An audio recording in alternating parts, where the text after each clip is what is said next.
The graduating class of this year's Leadership Charlevoix is tackling an issue with a local impact. It's coming during May's Mental Health Awareness Month.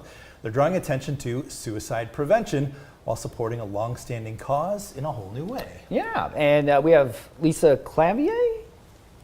Clavier. Clavier? Yeah. Okay, sorry. And Alex Brandow from Leadership Charlevoix is here to tell us all about it. Welcome. Thanks, guys. ladies. Thank you both for being here. Yes. Yeah, Alex, let's start with you before we jump into the cause that we're supporting. But talk to us about Leadership Charlevoix. You're part of this year's class. Yeah, so for those that aren't familiar, Leadership Charlevoix is a leadership program throughout the county where you're learning about local government, local school systems, and local businesses. So it's just a really well-rounded program. It's about a 9-month program where we're meeting with a mentor, but one of the big portions of that is a community service project. And so we have to work together, leaders from all over, from the Sheriff's Department, from SHRM, from North Central, like it's crazy. So everybody's from different elements, and so it brings a lot of diversity into that program where you're finding causes that are important to you. And so we decided mental health awareness, and one of our sheriff reporting found that a lot of 911 calls related to mental health crisis and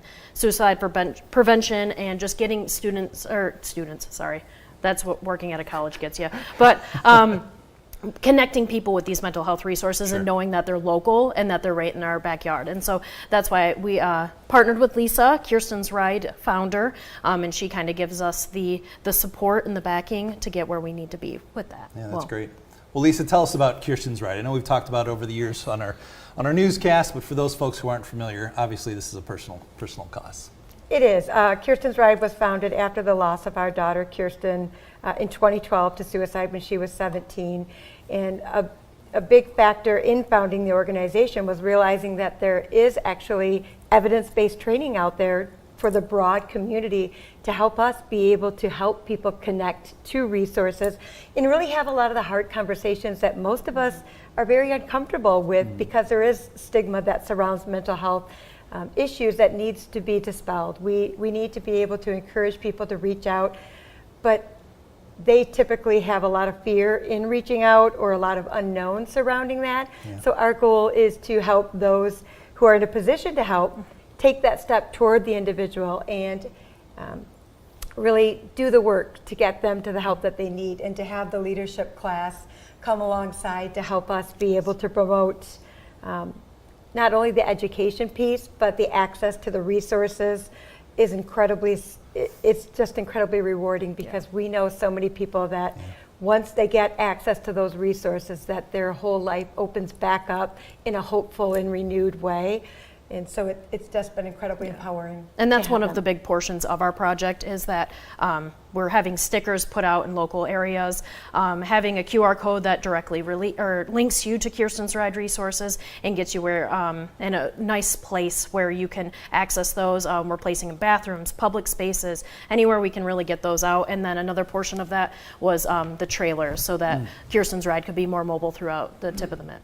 Yeah, that's absolutely amazing. And you guys have a goal that you're looking to reach, and that is basically, kind of step it back here for a second. Okay. First off, it just seems like it's a match made in heaven when you guys are connected together, raising funds for this. How did this come about, and what are you looking to achieve, I guess I should ask, because it feels like it's just a match made in heaven. Right. How did that come about? Pieces just came together.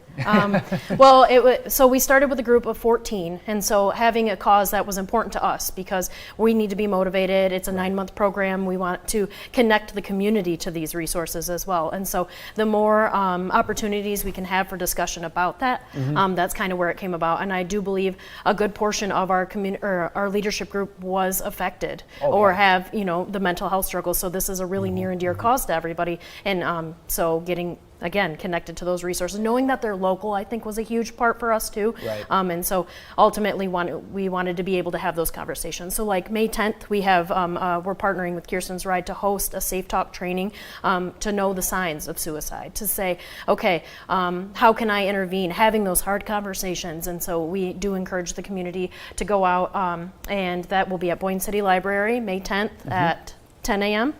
9 a.m. All right, a little early, but it's a good cause, and you definitely should make it out. So that's a big thing, is pushing the community to be more knowledgeable about these types of And it things. is pre-registered. Pre-registered, yes. Lisa, let me just ask you here in our last minute about your thoughts of having that community support, a group like Leadership, and you've had obviously lots of support, but what have you seen and how important is that support over the last 12 years, 13 years to you and the message you're trying to get out there? Honestly, it's just been incredibly heartening.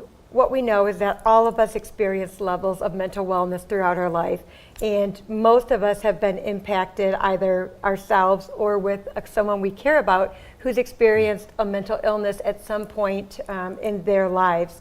So the fact that we were allowing these conversations to just be kept secret wasn't helping people. So our goal is really to make sure that we're getting this word out in the community so that we can open up the conversations rather than keeping them in the dark, bring them to the light so that they can be addressed and people don't feel any shame or stigma around what they're experiencing, but rather a willingness to seek the help and support that they need and deserve.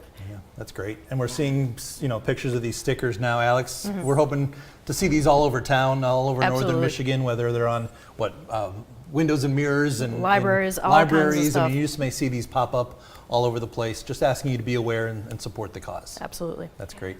Lisa Clavier from Kirsten's Ride, thank you so much for being here. Alex from Nice. the Leadership Charlevoix Group, Yes. thank you as well for being with us. We'll share more of this on 9and10news.com. Wish you guys all the best. Thanks for Thank you sharing so the much. story with us again. Thanks for being here.